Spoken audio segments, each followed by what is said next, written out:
You may have seen the headlines about an accountant shortage. It's true, the accounting profession has a talent shortage.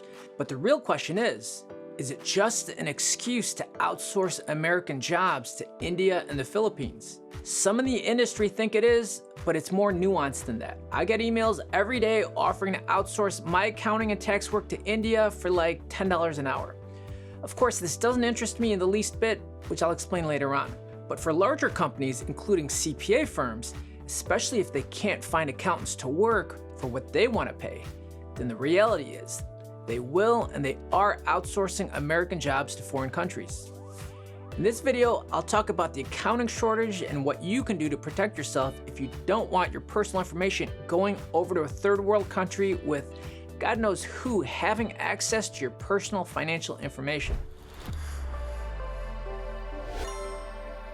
Hi, I'm Noel Lorenzana. I'm a CPA. I've spent about 4 years working in public accounting and another 9 years working for myself in my own tax and accounting business. I'm older than I look, so I've been around the industry for a long time. Is the accounting shortage real?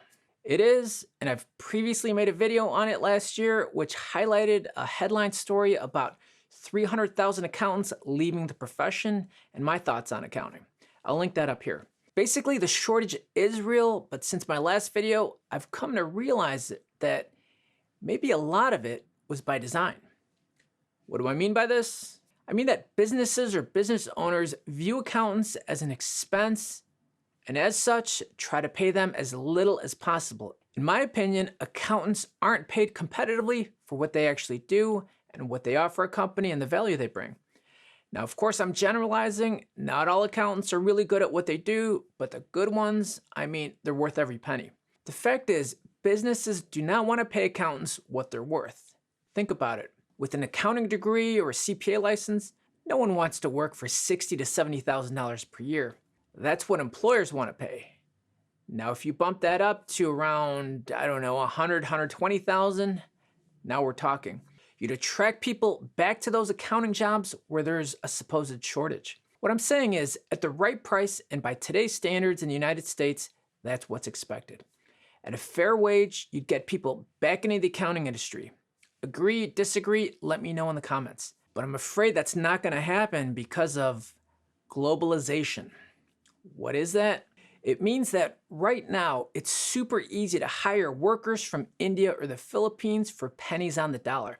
And that's exactly what these companies are doing. And with these headline stories about accountant shortages, which these American companies caused, they can now freely hire foreign workers while screwing the American worker. And what is our government doing to stop this? Nothing, I think. If I'm wrong, please correct me in the comments, but I don't see anything preventing this from happening. Okay, in the tax world, there is one thing I'm aware of. With the IRS, if you plan to have a foreign company or foreign workers prepare a tax return for a US person, you need to disclose this with your client and have them sign what's called a 7216 disclosure. It looks innocent enough, as you'll see here. Now, I pulled this up from a Google search and it's from some random CPA firm. Mandatory Internal Revenue Code 7216 Disclosure and Consent. Federal law requires you to obtain client consent to disclose tax information to third parties for purposes of assembling information, calculation, and processing of various IRS forms. Very interesting. If you agree to this consent, you've essentially given your tax or accounting company permission to send your tax return information to a foreign country to be prepared over there by foreign workers. I don't know how you'd feel about this, but for me, I'd personally prefer they not do this. I personally don't do this with my business, but some companies do. Some people have a problem with this, some don't. But if it's a concern to you, just be aware of it and do not consent. Contrary to what the title of the letter states, it is not mandatory. So what now? Jobs are being outsourced to foreign countries. That's where globalization has led us. It's being done. And from a business point of view, it makes perfect sense. Why would you pay an American worker $100,000 when you can pay someone in India or the Philippines maybe $10,000 to do the same work? Don't get me wrong, I don't think the quality of work would be quite the same. And by the way, I am Filipino and I have nothing against Indian people. I admire them. I have Indian friends, and according to a 23andMe, I'm actually part East Indian. True story.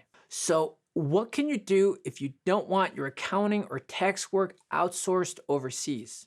If you work with an accounting or tax company, you can ask and find out if they're using foreign workers to work on your taxes or bookkeeping. You might be surprised. If they do and you're not comfortable with that, let them know. You might need to rescind your consent. Just be aware and keep a lookout for a 7216 disclosure that you may accidentally sign along with everything else firms have you sign. Personally, I think our government should do more. Capitalism is great and all, but when it goes against the American worker, I guess I start to have a problem with it. Be sure to like, comment, and subscribe, and let me know what you guys think in the comment section below. Thanks for watching, and see you in the next video.